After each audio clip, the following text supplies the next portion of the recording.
श्री गुरु ग्रंथ साहिब की हजूरी अंदर विराजमान साध संगत जी, सब तो पहला फतेह सांझी करिए जी। वाहिगुरु जी का खालसा, वाहिगुरु जी की फतेह।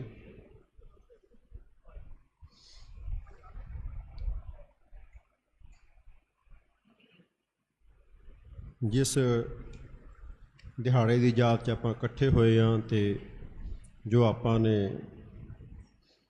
कवीश्वर ਸਿੰਘਾਂ ਤੋਂ ਜਾਂ ਭਾਈ ਮਨਦੀਪ ਸਿੰਘ ਹੋਣਾ ਨੇ, ਪਰਮਜੀਤ ਸਿੰਘ ਹੋਣਾ ਨੇ ਜਿਹੜੀ ਵਿਚਾਰਾਂ ਦਿੱਤੀਆਂ ਨੇ,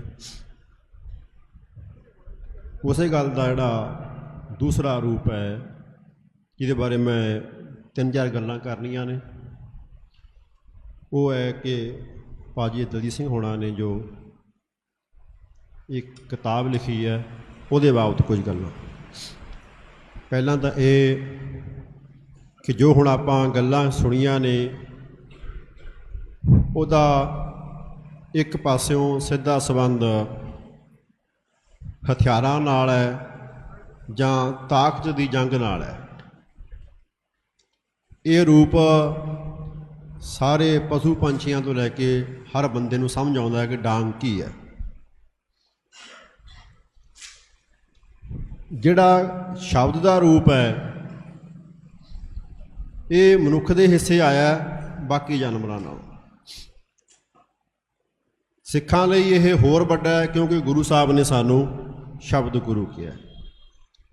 इस करके किताब के बारे जो मैं गल कर रहा तो इनू मैं ये मन के कर रहा कि जिथे भी कोई धिर आप दे हक लई जां सरबत दे भले लई जंग लड़दी है, वो शांतमई लड़े, वो हथियार नाल लड़े ਜਾਂ ਅੱਜ ਕੱਲ੍ਹ ਜਿਹੜੇ ਸਾਡੇ ਜੇਬਾਂ 'ਚ ਸੰਦ ਨੇ ਉਹਦੇ ਨਾਲ ਲੜੇ, ਪਰ ਹਰ ਲੜਾਈ ਸ਼ਬਦਾਂ ਨਾਲ ਸ਼ੁਰੂ ਹੁੰਦੀ, ਅਖੀਰ ਨੂੰ ਸ਼ਬਦਾਂ ਨਾਲ ਮੁੱਕਦੀ ਹੈ। ਸੋ ਜੇ ਅਸੀਂ ਜਿੱਤ ਵੀ ਗਏ ਤੇਗ ਲੈ ਕੇ ਤਾਂ ਵੀ ਲਿਖਿਆ ਜਾਂਦਾ ਕਿ ਹਾਂ ਬਈ ਇਹ ਮਾਲਕ ਨੇ।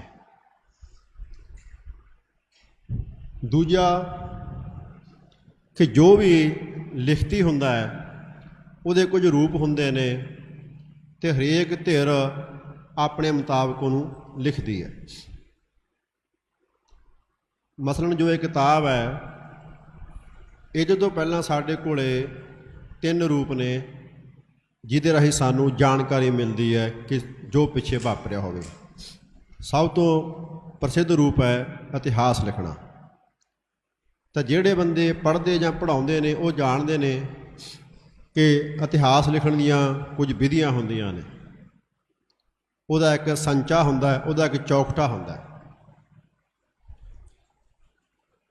ते दुनिया च आम तौर ते जो हुण रूप प्रचलित है उहनूं यूरोप दा तरीका कहंदे ने, जिहड़ा रोमनां दे तरीके नाल शुरू होया सी। ते इह किताब है जिहड़ी उस रूप च ये इतिहास नहीं है जिस रूप च असीं स्कूली ਜਾਂ ਕਾਲਜਾਂ ਦੀ ਪੜ੍ਹਾਈ ਰਾਹੀਂ ਜਾਂ ਦੁਨੀਆ ਦੇ ਭਾਰੂ ਗਿਆਨ ਪ੍ਰਬੰਧ ਰਾਹੀਂ ਪੜ੍ਹਦੇ ਹਾਂ ਜਾਂ ਸਮਝਦੇ ਹਾਂ। ਇਹ ਉਹਦੇ ਬਾਰੇ 'ਚ ਪਹਿਲੀ ਗੱਲ ਹੈ। ਦੂਸਰਾ ਹੁੰਦਾ ਹੈ ਕਿ ਜੇ ਇਤਿਹਾਸ ਨਾ ਲਿਖਿਆ ਹੋਵੇ ਤਾਂ ਜੀਵਨੀ ਜਾਂ ਸਵੈ ਜੀਵਨੀ ਲਿਖੀ ਜਾਂਦੀ ਹੈ ਕਿ ਜਿਹੜੇ ਬੰਦੇ ਕਿਸੇ ਖਾਸ ਸਮੇਂ ਦੀ ਸੰਘਰਸ਼ ਦੇ ਜੰਗ ਦੇ ਹਿੱਸੇਦਾਰ ਹੁੰਦੇ ਨੇ, ਜੇ ਉਹ ਆਪ ਲਿਖਣ ਤਾਂ ਉਹ ਸਵੈ ਜੀਵਨੀ ਹੁੰਦੀ, ਜੇ ਦੂਜੇ ਲਿਖਣ ਤਾਂ ਉਹ ਜੀਵਨ ਹੁੰਦੀ ਹੈ। ਜਿੱਦਾਂ ਬਾਬਾ ਸੋਹਣ ਸਿੰਘ ਭਕਨਾ ਨੇ ਗਦਰ ਲਹਿਰ ਬਾਰੇ ਲਿਖਿਆ ਵੀ ਮੇਰੀ ਰਾਮ ਕਹਾਣੀ, ਉਹ ਤਰੀਕਾ ਹੁੰਦਾ ਉਹਦਾ। ਅਤੇ ਇਹ ਕਿਤਾਬ ਉਸ ਤਰੀਕੇ ਵੀ ਨਹੀਂ ਹੈ। ਤੀਜਾ ਤਰੀਕਾ ਹੁੰਦਾ ਹੈ ਜਿਹੜਾ ਸਾਡੇ ਸਭ ਤੋਂ ਵੱਧ ਪ੍ਰਚਲਿਤ ਹੈ ਵੀ ਜਿੰਨੇ ਵੀ ਸਾਡੇ ਧੀਆਂ ਪੁੱਤ ਪੜ੍ਹਾਈ ਪੜ੍ਹਦੇ ਆ ਵੀ ਪੰਜਾਬੀ ਦੀ MA ਕਰੋ, ਹਿੰਦੀ ਦੀ ਕਰੋ, ਅੰਗਰੇਜ਼ੀ ਦੀ ਕਰੋ, ਤਾਂ ਦੁਨੀਆ ਦੇ ਜਿਹੜੇ ਕਲਪਨਾ ਵਾਲੇ ਬੰਦੇ ਨੇ ਉਹ ਵੀ ਤੁਹਾਨੂੰ ਇੱਕ ਦੱਸਦੇ ਨੇ। ਮਸਲਨ ਸੰਘਰਸ਼ ਬਾਰੇ ਬਹੁਤ ਸਾਰੀਆਂ ਕਹਾਣੀਆਂ ਆਈਆਂ ਹੋਈਆਂ ਨੇ, ਕੁਝ ਲੋਕਾਂ ਨੇ ਪੜ੍ਹੀਆਂ ਹੋਣਗੀਆਂ। ਤਾਂ ਉਹ ਤੀਜਾ ਤਰੀਕਾ ਹੁੰਦਾ ਜਿਹਨੂੰ ਕਹਿੰਦੇ ਆ ਸਾਹਿਤਕ ਰਚਨਾ। ਉਹਦੇ 'ਚ ਕਲਪਨਾ ਦੀ ਬਹੁਤ ਜ਼ਿਆਦਾ ਖੁੱਲ੍ਹ ਹੁੰਦੀ ਹੈ। ਅਤੇ ਮੈਂ ਇਹ ਜਿਹੜੀ ਗੱਲ ਤੁਹਾਨੂੰ ਕਹਿਣੀ ਚਾਹੁੰਦਾ ਉਹ ਇਹ ਹੈ ਕਿ ਇਹ ਜਿਹੜੀ ਕਿਤਾਬ ਹੈ ਇਹਨੂੰ ਚੌਥਾ ਰੂਪ ਮੰਨਣਾ ਚਾਹੀਦਾ। ਸਾਡੀ ਪਰੰਪਰਾ 'ਚ ਸਾਡੇ ਕੋਲ ਸ਼ਬਦ ਮੌਜੂਦ ਹੈ ਸਾਖੀ। ਸਾਖੀ ਦਾ ਸੌਖਾ ਮਤਲਬ ਗਵਾਹੀ ਹੈ, ਸੱਚ ਦੀ ਗਵਾਹੀ। ਤਾਂ ਹੁਣ ਜਦੋਂ ਸਾਡੀ ਇੱਕ ਪੀੜ੍ਹੀ ਸੰਘਰਸ਼ ਤੋਂ ਬਾਅਦ ਜੰਮ ਕੇ ਵੱਡੀ ਹੋ ਗਈ ਹੈ ਤਾਂ ਭਾਂਤ ਸਭਾਂਤ ਗੱਲਾਂ ਸੁਣਨ ਨੂੰ ਮਿਲਦੀਆਂ ਨੇ। ਤਾਂ ਦੁਨੀਆ 'ਚ ਕੁਝ ਲੋਕਾਂ ਨੇ ਉਹਦੇ 'ਤੇ ਸੰਘਰਸ਼ ਦੇ ਉੱਤੇ ਲਿਖਿਆ ਵੀ ਹੈ, ਉਹਨੂੰ ਸਮਝਣ ਦੀਆਂ ਵਿਧੀਆਂ ਲਾਈਆਂ ਨੇ, ਕੁਛ ਨੇ ਆਪਣੇ ਵੇਰਵੇ ਲਿਖੇ ਨੇ। ਅਤੇ ਇਸ ਕਿਤਾਬ ਰਾਹੀਂ ਜੋ ਸਾਡੇ ਸਾਹਮਣੇ ਆਉਣਾ ਉਹ ਇੱਕ ਤਾਂ ਇਹ ਹੈ